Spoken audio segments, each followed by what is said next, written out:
yung niluto ko na may halong okra, saluyot, ginataan,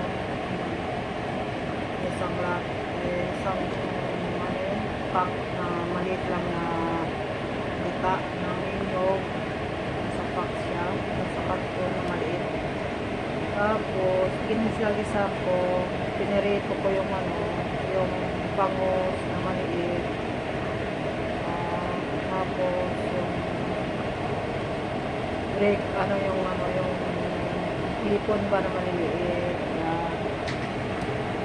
Tapos, rabong, saluyot, yan. Opo, nilagay ko ng opo, yan.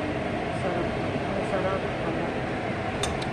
Ang sarap po. Ito yun. Haluin natin. Sarap ng ulam namin ngayon. Kalabasa ba na kulay green. Kalabasa. Tapos saluyot, babong. Yung rabong nasa lata na. Isang latang rabong.